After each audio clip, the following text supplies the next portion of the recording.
شروع اللہ کا نام لے کر جو بڑا مہربان نہایت رحم والا ہے۔ اے نبی، مجاہد لوگ تم سے غنیمت کے مال کے بارے میں دریافت کرتے ہیں کہ کیا حکم ہے۔ کہہ دو کہ غنیمت اللہ اور اس کے رسول کا مال ہے، تو اللہ سے ڈرو اور آپس میں صلح رکھو، اور اگر ایمان رکھتے ہو تو اللہ اور اس کے رسول کے حکم پر چلو۔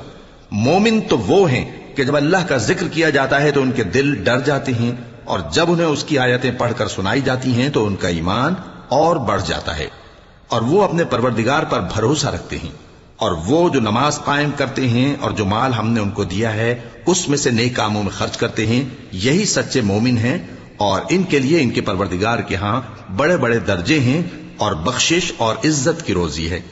ان لوگوں کو اپنے گھروں سے اسی طرح نکلنا چاہیے تھا جس طرح تمہارے پروردگار نے تم کو تدبیر کے ساتھ اپنے گھر سے نکالا۔ اور اس وقت مومنوں کی ایک جماعت ناخوش تھی، وہ لوگ حق بات میں اس کے ظاہر ہونے کے بعد تم سے جھگڑنے لگے، گویا موت کی طرف ہانکے جاتے ہیں اور اسے دیکھ رہے ہیں۔ اور اس وقت کو یاد کرو جب اللہ تم سے وعدہ کرتا تھا کہ ابو سفیان اور ابو جہل کے دو گروہوں میں سے ایک گروہ تمہارے لیے مغلوب ہو جائے گا، اور تم چاہتے تھے کہ جو قافلہ بے شان و شوکت یعنی بے ہتھیار ہے وہ تمہارے ہاتھ آ جائے،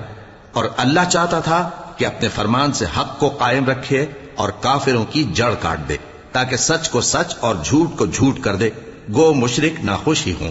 جب تم لوگ اپنے پروردگار سے فریاد کرتے تھے تو اس نے تمہاری دعا قبول کر لی اور فرمایا کہ تسلی رکھو، ہم 1000 فرشتوں سے جو ایک دوسرے کے پیچھے آتے جائیں گے تمہاری مدد کریں گے۔ اور اس مدد کو اللہ نے محض بشارت بنایا تھا کہ تمہارے دل اس سے اطمینان حاصل کرے، اور مدد تو اللہ ہی کی طرف سے ہے، بے شک اللہ غالب ہے، حکمت والا ہے۔ جب اس نے تمہاری تسکین کے لیے اپنی طرف سے تمہیں نیند کی چادر اڑا دی اور تم پر آسمان سے پانی برسا دیا تاکہ تم کو اس سے نہلا کر پاک کر دے اور شیطانی نجاست کو تم سے دور کر دے، اور اس لیے بھی کہ تمہارے دلوں کو مضبوط کر دے اور اس سے تمہارے پاؤں جمائے رکھے۔ جب تمہارا پروردگار فرشتوں کو ارشاد فرماتا تھا کہ میں تمہارے ساتھ ہوں، تم مومنوں کو تسلی دو کہ ثابت قدم رہیں، میں ابھی کافروں کے دلوں میں رعب و ہیبت ڈالے دیتا ہوں، سو ان کی گردنیں اڑا دو اور ان کی پور پور توڑ دو۔ یہ سزا اس لیے دی گئی کہ انہوں نے اللہ اور اس کے رسول کی مخالفت کی، اور جو شخص اللہ اور اس کے رسول کی مخالفت کرتا ہے تو اللہ بھی سخت عذاب دینے والا ہے۔ یہ مزہ تو یہاں چکھو، اور یہ سمجھ لو کہ کافروں کے لیے آخرت میں دوزخ کا عذاب بھی تیار ہے۔ اے اہل ایمان، جب میدان جنگ میں کفار سے تمہارا مقابلہ ہو تو ان سے پیٹھ نہ پھیرنا، اور جو شخص جنگ کے روز اس صورت کے سوا کہ لڑائی کے لیے کنارے کنارے چلے یعنی حکمت عملی سے دشمن کو مارے یا اپنی فوج میں جا ملنا چاہے، ان سے پیٹ پھیرے گا تو سمجھو کہ وہ اللہ کے غضب میں گرفتار ہو گیا، اور اس کا ٹھکانہ دوزخ ہے، اور وہ بہت ہی بری جگہ ہے۔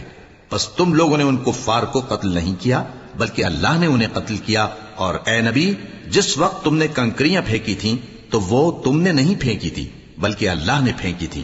اس سے غرض یہ تھی کہ مومنوں کو اپنے احسانوں سے اچھی طرح آزما لے، بے شک اللہ سنتا ہے، جانتا ہے۔ ہوا بھی یوں ہی، اور کچھ شک نہیں کہ اللہ کافروں کی تدبیر کو کمزور کر دینے والا ہے۔ کافروں، اگر تم فیصلہ چاہتے ہو تو تمہارے پاس فیصلہ آ چکا،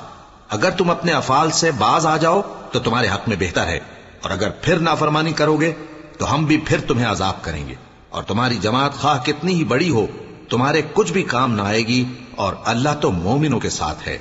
اے ایمان والو، اللہ اور اس کے رسول کے حکم پر چلو اور اس سے روگردانی نہ کرو جبکہ تم سنتے بھی ہو،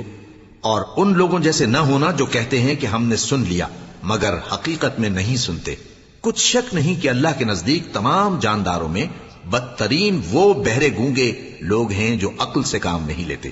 اور اگر اللہ ان میں خیر کی طلب دیکھتا تو ان کو سننے کی توفیق بخشتا، اور اگر یوں ہی انہیں سنوا دیتا تو وہ منہ پھیر کر بھاگ جاتے۔